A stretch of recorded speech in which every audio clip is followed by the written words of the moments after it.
we can't show you where we are or who lives behind this door, because the family in this apartment in California is on the run from immigration and customs enforcement. Since my mom's status here isn't safe, then we had to just pack everything up. Everything else just gets left behind.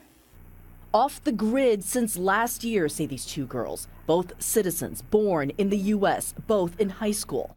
ICE deported their father for illegally crossing the border. Their mother overstayed a tourist visa and is also undocumented. The girls feared their mother was next. What's happened since then, when you had to pack up and leave? We became homeless for 5 months. We moved schools, we went somewhere else because we had to leave the city. We were sleeping from house to house, anywhere we could find. Then they heard about an interfaith network of religious groups pledging to resist Trump's immigration policy by hiding them in safe houses, even in spare rooms of congregants' homes. The network estimates dozens are being hidden at any one time. It connected the family to this Jewish woman. I grew up in a time when the Holocaust was not so far behind me. She signed for the apartment, a cover for the family she's protecting.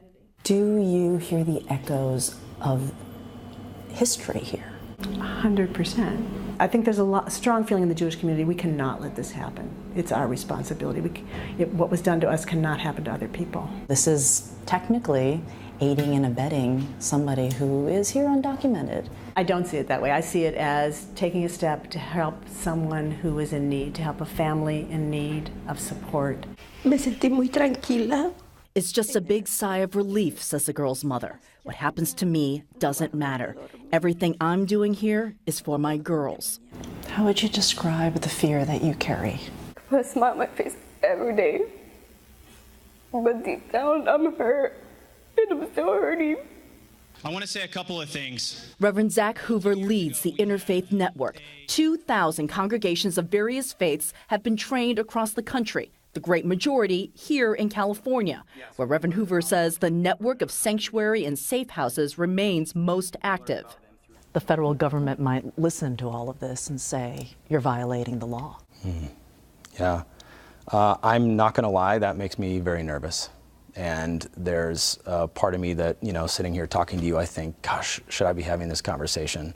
But the truth is our folks are facing a much greater fear every day. As we sit here in this church, I am just reminded the God that I worship and that guides my life is one who does not always bless every human law. I am convicted that we are doing exactly what we should be doing. The girls have both been accepted to separate colleges in the fall, a family united for as long as they can be. We're going to do everything in our power to try to convince members of Congress not to support a deportation machine that's ripping families apart. And there's a part of me that thinks that a different way is possible.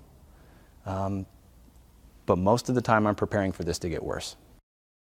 In a statement to CNN, ICE says, quote, knowingly harboring an alien is a federal crime. The statement continues, current ICE policy directs agency personnel to avoid conducting enforcement activities at sensitive locations. This includes places of worship. DOJ guidelines do say that harboring is punishable up to 5 years in prison. But Aaron, we're talking about a very nuanced situation here. We're talking about clergy, congregants, and homes that need a warrant in order to enter.